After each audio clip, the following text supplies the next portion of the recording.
Hi guys, and today we'll be reviewing a Railroad 9F Evening Star. This is a custom weather that I had done because I didn't like it looking pristine. I went for a weathering stage.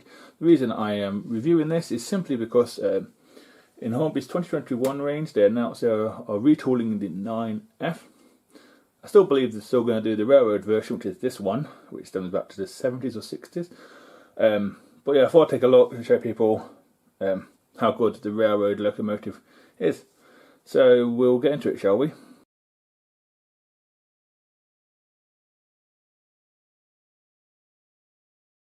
As we start off at the front of the locomotive is very dirty because it's had a custom weathering. The locomotive does have sprung buffers. It has a hook as well and a pipe that's already been added when it got weathered. We also have some steps going up the side of the sepulchre smoke deflectors as well, which is correct for the model. We also have a sepulchre dart and a smoke box door with a handle, and we have a plaque which should have the number of the loco, which is 93330, I believe. It's not very clear to see. We have a chimney as well and handrails either side of the smoke deflectors too. As we move on to the side of the loco, I will apologise, the weathering isn't great. You look a bit more army style camouflage, but I'm keeping it. We do have some fine handrails on this model, running along the boiler and one a little bit higher above the washout plugs, and we also have one above the nameplate too. Yes, the metal casing is coming off them, it's wear and tear. Speaking of the deflector area, we do have the Evening Star nameplate and the plaque that goes underneath it.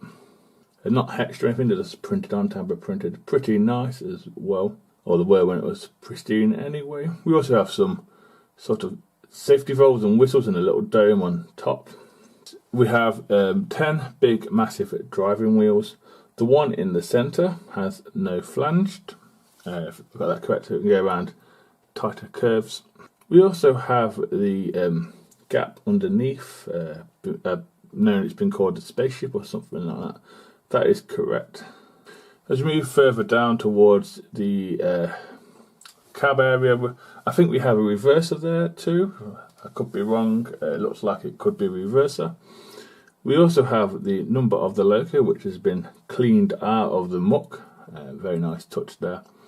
92220. We also have glazing in the cab as well. As we move on to the other side of the locomotive, we do have some steps at the front of the locomotive near the buffers. We also have the linkage. Either side is really thin for its age, very nice, and the weathering does give it a great look. There's not much difference on this side. We do have a different type of handrail running along the boiler, just one continuous handrail, and on the other side which is several. The number again has been cleaned so you can see it, and then below that we have a different set of piping to the other side underneath the cab. The other side has nothing, this side has several piping. It should be copper, but obviously with weathering it looks a bit dirty. As we move on to the cab area, nothing's painted or anything like that or moulded. We do have some glazing in the cab. All the small windows have glazing too. The stuff is there, but it's not painted like I said. You can also see the connector between loco and tender. It's a pretty simple one. Moving on to the tender, we have all the usual stuff, which has like cupboards and stuff for tools and stuff. We also have a chute for the coal as well. The little windows do not have glazing as far as I'm aware, but it's there, it's all moulded. Still a great touch, but when it goes round you're going to see it. As we move on to the tender, the side of the tender anyway, it is weathered heavily, but we do have the lining, which I think is red, black and red. We also have the lake crest in the centre, if I'm correct, and this should be a BR green livery on the locomotive. The axle box has been picked out with some weathering stuff and yellow as well. It is nice. We have some steps at the end of each end of the tender. We have that sticky out bit, which is correct for the 9F, I believe, and we have the coal up on top. As we look at the back of the tender, there is some great touches at the back of the tender as well. We do have sprung buffers like the front. We also have that hook as well, and some rivets on the buffer beam. We do have that massive decoupling though. Still nice, and it is slightly red, so it is nice. Moving up a bit, we have the ladder, which is separately applied along with some handrails, and which look like to be moulded on the lamp irons, 3 and 1 at the top as well. Then we have the sticky out bits on the tender. The tender sort of like goes air smooth for a little bit at the corners, and then we have the sticky out bit. We also have a small handrail at the top too. As we look down on the tender, there's quite a bit of detail, if I'm honest with you. Starting off, as you can see, the ladder area, we do have, which looks like to be a water cap filler. Does look to be slightly moulded. We also have a air thing to stop air, I think. We also have 3 handrails, 2 medium and 1 small on top. It's great to look at that. The coal load itself is, it's not too bad, it's not too chunky, but it's just moulded in. Medium-ish, put a dash of your own coal on top, should be fine. But there's nothing wrong with it, in my opinion. And now, as we do a bird's eye view of the top of the locomotive, most of it's moulded, if I'm honest with you. We'll start at the cab area itself. We do have vents, but they don't move, they are moulded, like I said. The whistles, I believe, are moulded, so it's the pipe work. We also have separately applied safety valves, I believe they are, and a dome, they are separately applied. The livery itself is BR green, Brunswick green, with red and black and red lining. We also have a copper style weathered chimney as well. As we look at the underneath of the locomotive, there isn't really much to see here, if I'm honest with you. As you can tell from up here, it's a 210O. Don't know if I mentioned that at all. We do have 3 screws in the centre, which is to take off the base plate. Nice touch there. You can also see some springs under there, 2 or more springs anyway. There's not really much to look at, if I'm honest with you. It's quite basic for a railroad locomotive. As we move on to the underneath of the tender and the connection between the loco and the tender. The loco and tender one is an awkward one because it's got that long bit on the tender. You have to be careful how you get it in. It just slots in between that. The copper strips there are to give it current from the tender to the loco because it's a loco driven loco. It does work. Some people don't like it. I don't mind it. Slightly better than the plug for me. The tender itself, pretty plain. Nothing there. Just told it's made in China and it's got some fancy grating on there. The wheels are quite metal. The tender used to be where the motor was back in the 90s and 80s, and even the 60s, I believe. Only you see the big decoupling again. I do apologise, there's not much to look at.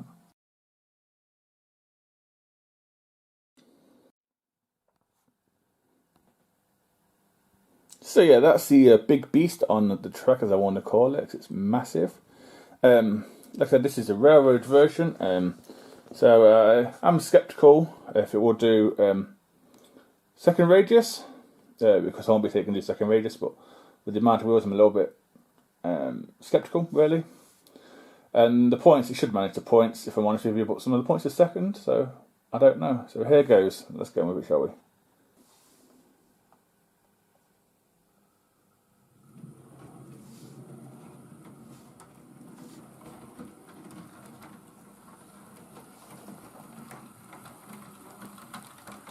Managed that pretty well for a big loco, and yeah, just about the 25 mark there, which is better than some locos. DC, this is pretty good.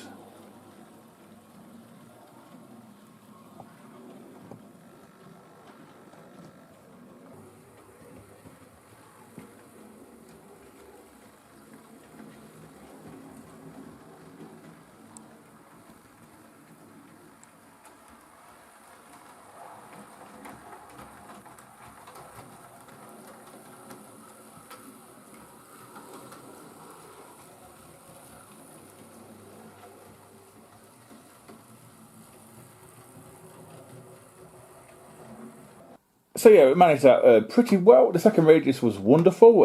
Great thing that it can do second radius, and so smooth as well. The points were fine. Massive thing like that, managed them quite easy. So next up will be slow speed and a running session. and I'll see you at the end.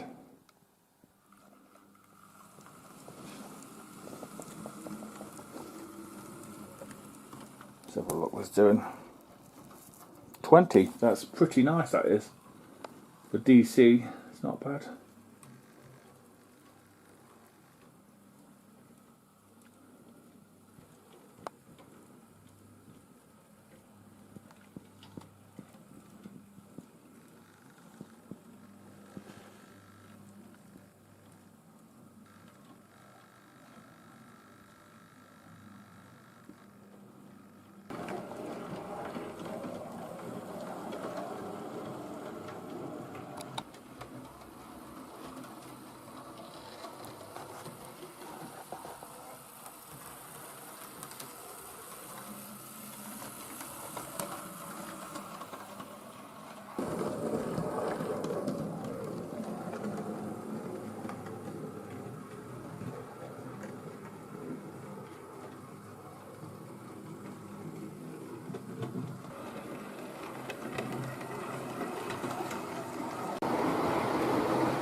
So yeah guys, that's the end of the running session. I thought I'd do something different to join that one with a double header of a West Country class with a Stania tender. Is a Hornby Loco, it is nice.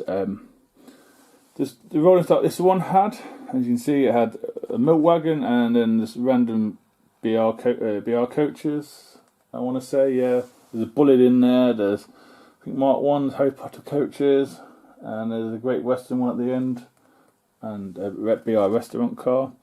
Something different. My opinion on this model, yeah, it's been out good, what I think, 10 years, I want to say 10 years, it could be a bit less, but 10 years, and I had this from when it was out in day one. Still runs fantastically, as you saw with the points, it managed there, it managed second radius. I think they were great value for money. I don't know what the price of the Evening Star or a 9F Railroad is going for now, but I think I paid £65 brand new. So yeah, and it was like, I think it was £30 weathering from a friend. So it's not too bad. The weathering doesn't look great. It does look a bit army camo style, but I'm keeping it. It's part of my collection, something different. A freight loco should be dirty in my opinion, even the preserved one, if it's running. Only my opinion. So would I recommend one? Yeah. To anyone who collects the BR stuff, or Era 4, Era 5, or even preserved stuff, it's a nice addition to anyone's layout. So yeah, it's a fantastic loco. Big thumbs up from me. That's it from me, guys. I will see you in the next video. It's goodbye from this beast, and it's goodbye from me.